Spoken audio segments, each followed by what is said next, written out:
We didn't grow up knowing what executive function skills were. Life felt overwhelming. Managing time, staying organized, and feeling stuck made everything difficult. What we didn't realize was that we lacked the skills to plan, prioritize, and break goals into manageable steps. After years of trial and error, we've seen how powerful executive function skills can be. With expert interviews, real stories, and practical strategies, this podcast is the resource we wish we had. Whether you're a student, parent, or professional, we're here to help you unlock your potential.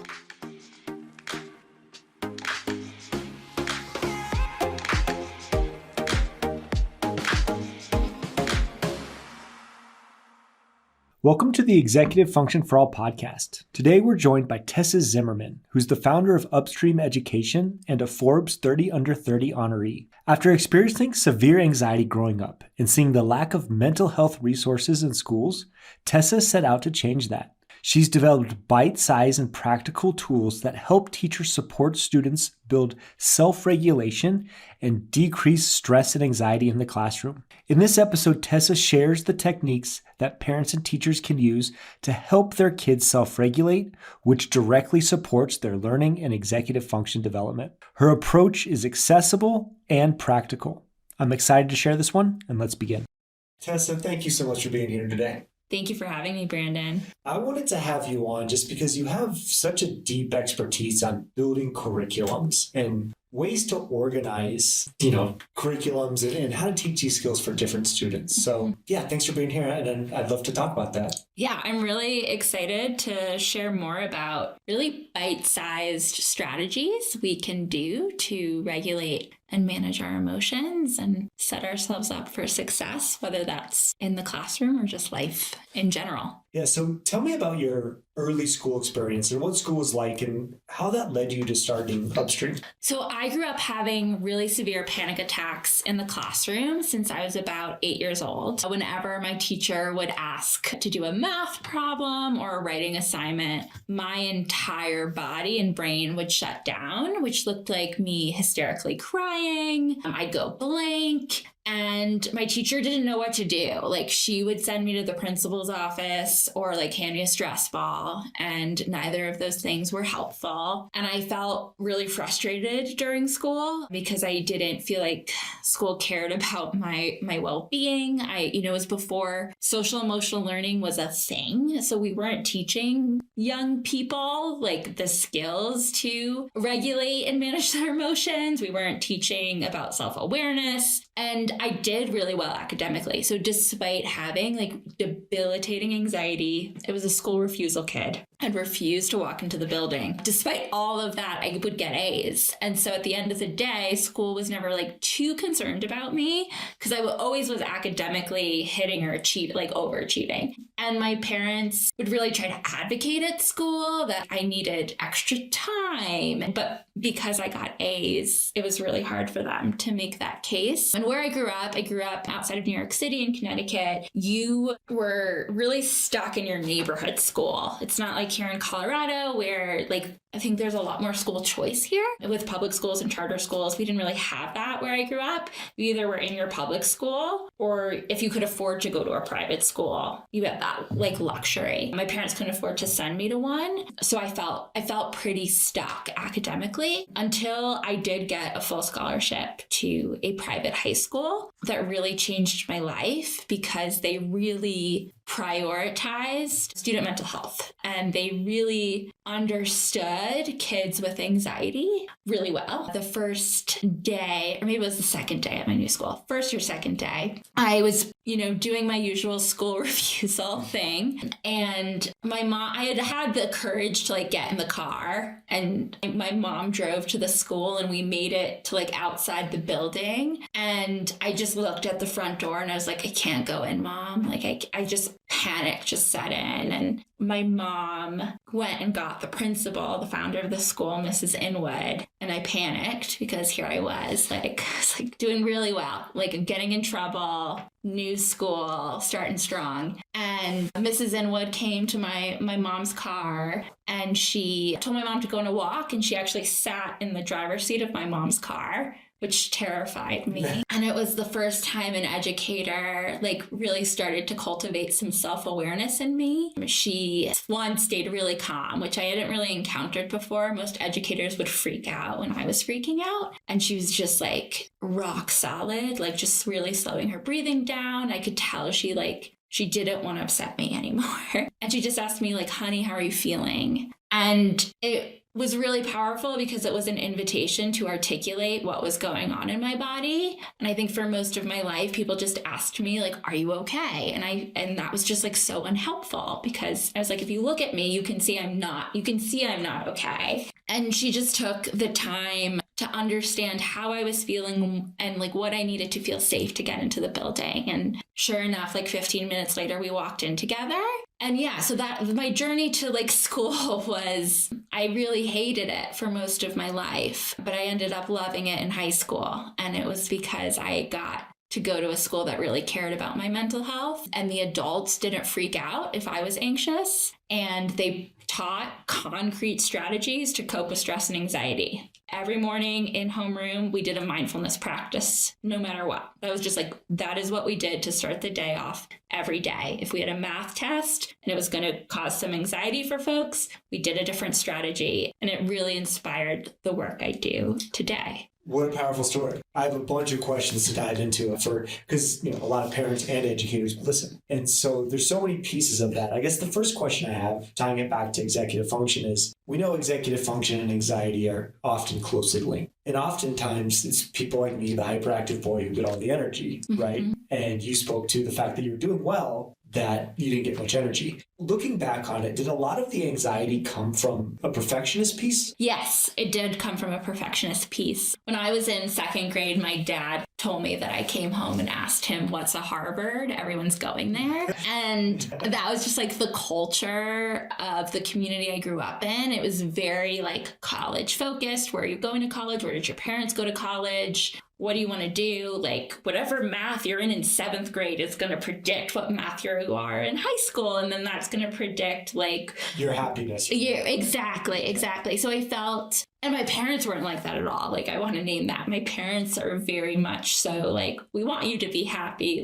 They didn't care about what grades I got. My mom did a dance one day when I got a B. She was you're alive. See, it's okay. So I did put an intense amount of pressure on myself. And I think it was very much so from the culture of the school and community I lived in. It felt if you didn't get an A or if you didn't succeed, you weren't gonna succeed in life. And that's just so untrue and so unfortunate to feel that way about every detail. And this is a common story. And I often feel for parents because, like you said, sometimes there are parents who put an immense amount of pressure on their kids, but often it's almost through osmosis, right? Where you feel it all around you. How do educators or parents, how do they help their kids if they feel their son or daughter is stuck in this situation where they're struggling with all this perfectionism, but they feel it all around them?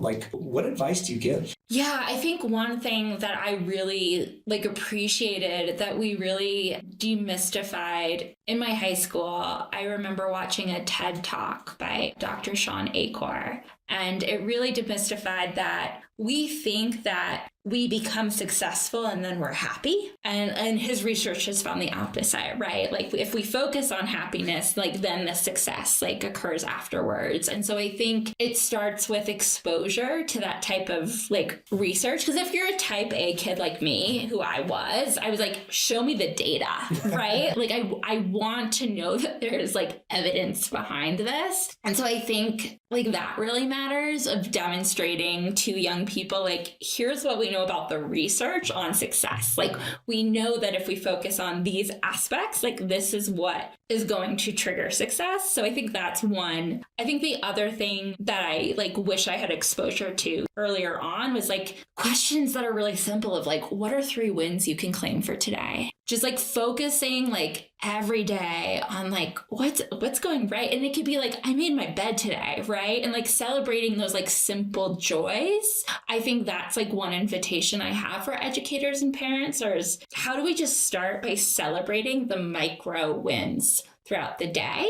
Because I think then that starts to change the way our brain looks at the world, right? The more we focus on, oh, I like had this really great conversation with a friend, or I went for a walk. Like those things start to ripple out into how we just move through the day from a more joyful place. Well, and also it's great for your executive function skills. It's breaking it down into small steps. Yes. Which is so important and so impactful. And going back to what you said, I loved your first answer. There's also a great podcast, the Happiness Podcast, which is ironically out of Yale, where they go into the research of happiness. And it's exactly what you said. Yeah. I'm not going to be happy when it's a skill. Happiness is actually a skill, believe it or not. And so exposing your kids to research like that, I think is great. I think because for most of my like childhood until I went to this high school, I thought that I would be happy when I got the right. And then every time I got the A, like I didn't really feel that happy. Like yeah, there was a moment of relief. It was like, oh, thank goodness I got the grade I wanted. But I don't think I really experienced like joy from that grade. And it always changes, right? That's what Sean Aker talks about. The goalpost is always changing. You're always changing like where you're seeking happiness. And so that doesn't work. So that's where I feel like if we can focus, like you said, on these like micro, small wins throughout the day, that's where we start. I want to go back to something else you said too. One of the wildest pieces of research for me is this calm is contagious notion. Like if a teacher or a parent has a calm nervous system, the research is crazy how much of an effect that has on your classroom or on your child at home. And so can you talk to us more about what you've seen in the classroom or at home with different people and how they've had this calm demeanor that was as impactful for their families as it is for you? I love that. Calm is contagious.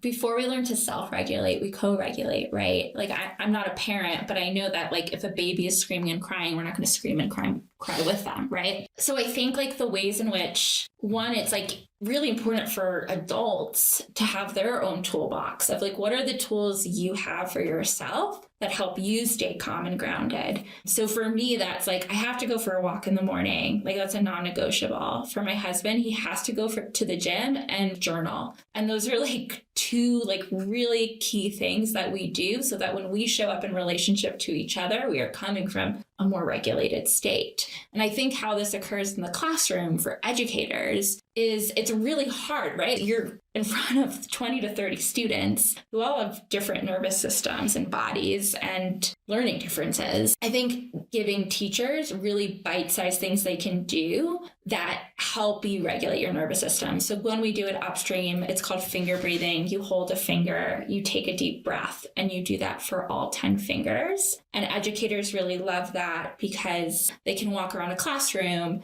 and just hold a finger, take a deep breath. And research has found it takes 7 deep breaths to calm the nervous system. And in that tool, you're getting 10. So you're I love that because that's an easy one to remember too. Totally. Yeah, that's a great one. And piggybacking on what you said too, because I know you and I have both worked in high-risk environments with students who really struggle. And often it's important to regulate ourselves, but we forget that our kids are coming in from often really chaotic environments. Mm-hmm. And the more chaotic the environment they're coming in from, the more important it is for us to be regulated. And that's not easy. And I think also too, I think so much about the academic day. And I work mostly with middle and high schools. So there's not like a class period. What's so hard? There's no class period for like regulation, right? There's no class period where you're like, okay, we're going to spend 30 minutes and move our bodies and like practice mindfulness. Get off our phones. Right. All of those things that we know actually are really good for learning. Like we know we need those things. And so I think it's really important for educators to prioritize the 5 minutes to help your class like self-regulate. Like that will then, it's counterintuitive, right? Because we know like we have to get through so much content. You're making up for learning loss. There's so much happening. If students are in the stress response, they can't learn, right? And so we have to help get them out of the stress response first. Yeah, well, and same thing when the kids coming home from school, especially if they do have a lot of the challenges you and I speak to, whether it's ADHD, maybe they're overstimulated, anxiety, there's calming them down so they can be a normal human after, whether it's transitioning between classes or a long day, is really important. It's everything, right? And that's a skill for life. Moving through life is like, we're going to have a job and like, you're going to maybe have like a really tough meeting and then have to go into another tough meeting. And like, what are you going to do so that between those transitions to set yourself up for success. And so it's like learning what works well for you, given if you have ADHD, if you have anxiety, how do you cultivate, like my mom calls it a recipe. That's what she would call like what I figured out in high school is like, what is the recipe that works for Tessa Zimmerman to show up during the school day? That's great. Yeah. We call it metacognition, but it's the same stuff, right? Yeah. And that's the ultimate goal is people who have a deep understanding of themselves thrive. Yes. Flat out. So besides the 10-finger deep breaths, what are other things that educators or parents, what are other tools that you've seen work? One of my favorites personally that we have is called go-to self-compassion phrases. So we have students reflect on a time where they've been hard on themselves, and then we offer several different phrases and they get to choose like which one really resonates for them. So some phrases you can maybe like offer to your child or your student might be like, I'm doing the best I can, and that's enough. Or everybody makes mistakes. That's part of life. Another one I really love is I can restart my day over at any time. I find that one to be really empowering. I think that's a great one, especially for high school students. Yeah. And probably for the perfectionist students as well. For sure. And for adults. I need that one a lot. So like having these like phrases and then putting them in your classroom or on your refrigerator, right? Like so that it's just like a visual that you can see and return to. I've seen students like write it down on their phones or have like a sticky note on their like laptops. Another one, we talked about a little bit earlier, but like it's very routine at Upstream. One of our tools is called 3 wins. And it's like, what are 3 wins you can claim for the day? And we'll often have educators do it first thing in the morning because it's kind of fun. You have to search a little bit more for yours. Yeah. So that's one. And that's a great one for parents, like on the drive home from school. Because our director of programs, Gina, she has a 7-year-old. And she found that if she asked him how was school, he'd be like, fine. She wouldn't get a lot of information out of him versus like, what are 3 wins you can claim for the day? Like he could very clearly like name those. Another one I love is called square breathing. And you could do it with a Post-it note. You could draw a square. You essentially trace a square and you'll inhale for 4. You'll hold for 4. And then you'll exhale for 4. And as you're inhaling, holding, and exhaling, you're just tracing the square. So that's also like a very tactile one that students can do at a desk. I could go on and on. Yeah, these are all phenomenal. I know, just personally speaking, when I'm working with a student, I would never try to sit down and have a face-to-face conversation like this. Yeah. With a lot of them, everything's walk and talk, everything, Yeah. obviously not driving, but everything is done where it's like side to side or shooting hoops or throwing the football because that's how I get information out of them. It's Absolutely. much more calm and you're not firing the amygdala there. Like it's very, very relaxed. And we recommend that and parents really like that one as well. I can just see a lot of parents being like, my high school son would never do any of these, or teachers saying that as well. Yeah. So do you get that blowback? Yes, and it takes time. I think like one of the things we've learned from working with so many like middle and high schools, we serve 125 of them. And there's one middle school in Denver, Lake Middle School. They've had like a complete school transformation. And if you ask their now principal, Carly, she's like, it took us time to get everyone on board, but we didn't cave when someone didn't want to do it. We just kept doing it. And I think for parents, I think it's modeling it, right? What I hear from parents is like, maybe your student isn't going to do the finger breathing practice or the 3 wins like right now. But if you keep modeling, that is how you regulate your emotions, it's going to plant a seed for later on. And I think for educators too, it's that consistency. And what we invite educators, we say, it's okay if not everyone wants to participate, right? Like that is okay. If a student needs to put their head on the desk or they need to pace in the back of the room while you're doing that practice, do that, but keep offering the practices because we don't know when or where they're going to land. And so I think it starts with like, let's just model as adults what emotional regulation looks like, what managing our emotions looks like, what responsible decision making looks like. And when we do that, that has ripple effects. Yeah, I love that answer. There's so much research behind that, especially for building EF skills, right? Like, yeah. We'd love to think that kids listen to what we say, but the research is clear. They're watching what we're doing and they're usually not listening to what we're saying. Totally. And that's very humbling at times. I remember when I was a teacher, I would get after kids for having a disorganized binder, and they would look over at my desk, which was a mess. And it was very clear that they didn't respect my opinion because I wasn't modeling what I was saying. So having some of these practices that we participate in as well, I think is very powerful. Yeah. And so a lot of the schools, we're working with a district in the Bronx right now, and we're just starting with the adults. Like, that's what we're focused on right now, is like, we as adults are practicing these tier 1 mental health tools in staff meetings. That's where they're starting. That's fascinating. Yeah. Do they enjoy it? They do. I mean, I think it's uncomfortable because of the time piece, right? I think in staff meetings, we're like, we have so much we have to get through. But then again, it's like, we can't get to all the things we need to do if we're stressed and anxious. Like, we're just not going to be successful. I was going to dig into that because I can hear myself as a teacher, and like, I have to increase kids' reading levels by 1.5 years every year, being a special education teacher. Yeah. And I don't have time to do this. And again, we almost don't have time not to, because if a kid is coming in jacked up, they're not learning anything. Yes. And I think the way in which Upstream we help connect to teachers of why this work is foundational. There's a great framework. It's called The Building Blocks for Learning, and it was developed by Dr. Brooke Stafford Brizard. And she's the Vice President of Innovation and Impact at the Carnegie Foundation for Teaching and Learning. And this framework, what you'll see is the bottom 3 building blocks are attachment, stress management, and self-regulation, right? And so at Upstream, we really focus on those bottom 3. We help students develop healthy relationships with trusted adults through the attachment work. And then we're giving really concrete tools on self-regulation and stress management. And so when educators see that framework, when we present it in a professional development, it creates this moment, because like, they're really curious about agency or growth mindset. And you'll see that on the framework, but it's like, oh, if you don't have these bottom 3 building blocks in place, we're not going to get there. And so I think having that visual is working to really ground educators in like why we need to do this work in classrooms and in staff meetings. Because also, to our earlier point, like, we could argue that below those bottom 3 building blocks should be co-regulation, right? So that's one way we really ground the conversation for educators of why this works. Interesting. Well, we spoke to the student who's built like you, the one who's highly perfectionistic, achievement's a big deal, and calming them down so they can be present and not try to get into the Harvard tonight. Right? Yeah. Like trying to regulate them in a way where they're present with us. What about with hyperactive students? Are any of these strategies different? Yeah, I'm married to one, so it's quite fun because our household is fascinating. I think for like hyperactive students, right, it's like more movement-based strategies, right? It's like, I think, where we meet them, right? So, and we hear that request a lot from students more. It's actually more male identifying students, which been interesting, which is hard in a classroom. That's like, we have so many different students and so many different like experiences. We found that some people would be really self-conscious, like if they were doing movement. But I think to that point, how we frame all of the tools at Upstream is like, I invite you to join me in this practice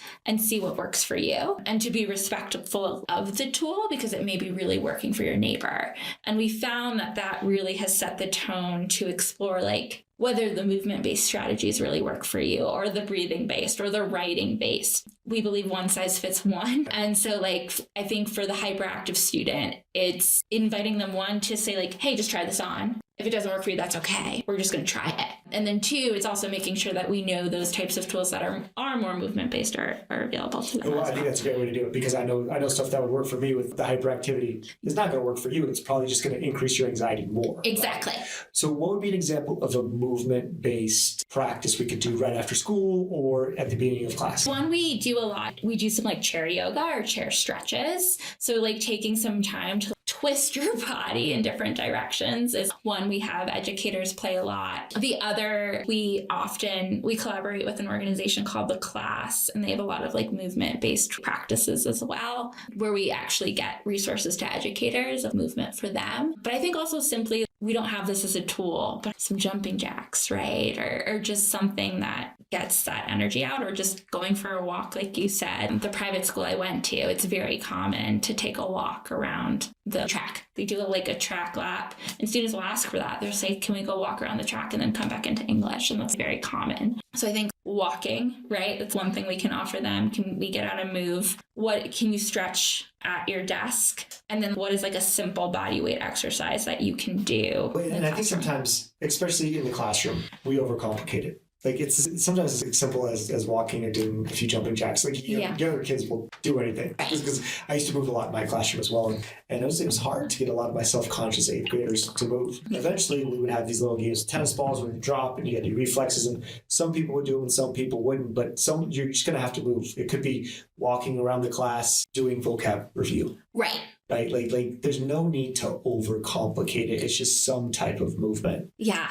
And I think I would be a student who wouldn't want to do that, right? Like I know very much. My husband, absolutely. He needs to do that for like 20 minutes, right? And that's where we're very different. But we also understand that what works for you may not work for me, and that's okay, right? I think that's also the message that I try to send to young people and to parents, to anyone really, right? Like we're all individuals. And I think that can be kind of frustrating at times because you're like, oh, that's really working for them. I really want it to work for me too. And so it continually returning to a place of curiosity, right? Like I'm just learning about myself and what works for me. And I think what's also been hard in my own experience as a child with anxiety, as an adult with anxiety, is like I have learned that the tools change for me. What worked for me when I was, in high school, like doesn't work for me now at the age of 30. So it's like constantly coming from a place of curiosity and not being frustrated when the practice doesn't work. That's a great point. Just having some type of self-regulation practice, knowing that it's never concrete. Yeah. And I think that's a great way to put it too for students is like, this will change and that's okay. Right? And that was really hard for me to learn. Like in college, I did yoga sometimes twice a day. Like I was constantly doing hot yoga. And there came a point where that wasn't working for me. And then I found that strength training, right? Like that worked better for me. And then now I'm like doing like walks and Pilates, right? Like it's different. The practices that I enjoy change. And I remember having like almost a panic attack in a yoga class. And I felt really frustrated of like, why this used to calm me down. And right now I'm feeling really anxious here. And I felt really frustrated. And then I had to get to a place of curiosity of like, okay, well, maybe this is an invitation to try on new practices, right? Like this one isn't working for me anymore. And that's okay. Let me try on something new. And I think that's a great role for parents too. Yeah. Right? Because we often notice it in our students before they do. This used to work for you, but it's not. Should we try something new? Yeah, we evolve and grow all the time. We just have to not put ourselves down for when something's not working. And that's hard. I don't say that like, oh, it's so easy. You just like approach it with curiosity and like it's going to be easy. Quick note for parents with hyperactive kids, just because that's always been my jam. Trampolines. There is something about trampolines that are just wildly helpful. I know for my daughter, even when she was young, when she did get TV time, we had a trampoline and then one of the bars. Oh yeah, totally. And she would spend 20 minutes even with her downtime on the trampoline, just jumping and climbing on that thing and just come back so regulated. Yeah. And so that works for a lot of hyperactive kids. Obviously, this is not for teachers, but for families. There's something about those trampolines that just really work for regulating our system when we have this hyperactivity piece. Oh, I love that. Yeah, we have a lot of in our home. There's like a balance board. There's another bar that he like hangs off of. And like there's just like different things in our home. Yeah, and again, the goal is just to have one self-regulation practice. Yes. That we know is a fit at the moment, right? Right. Any other strategies that just come to mind that you feel like is helpful for people to hear for helping our students regulate? One tool that we have students reflect on, it's called Your First 5. And it has them take stock of how they currently spend the first 5 minutes of their day. And then we offer them different other choices, right? Which may be like, maybe you go for a walk or maybe you take a shower, right? Because we found that students immediately would reach for their phones. I was just going to say, why the first 5 minutes? Is it just to start the day in a different way from your phone? Yes, exactly. And I've watched like high school students observe and they're like, oh, I don't have to reach for my phone. I don't have to do that. Like there's a certain liberation that happens. So when you reach for your phone, just taking a quick step back, yeah, does that just throw them immediately into an anxious state? It can, right? Like if you're checking your text messages and you're in a conflict with a friend, or if you're on social media and you're comparing yourself to others, it's not very grounding, right? When you're reaching for your phone the first thing. So we invite students to take stock of how can you set yourselves up for success for the rest of the day, right? How do the first 5 minutes of your day invite you to have a more grounded, regulated rest of your day? And we found that we just needed to offer students different strategies, right? Like different things they can do that wasn't their phone, and having that visual. I think that's like really great to like put on your fridge, right? For families of like, here's like 10 or 20 different things you could do.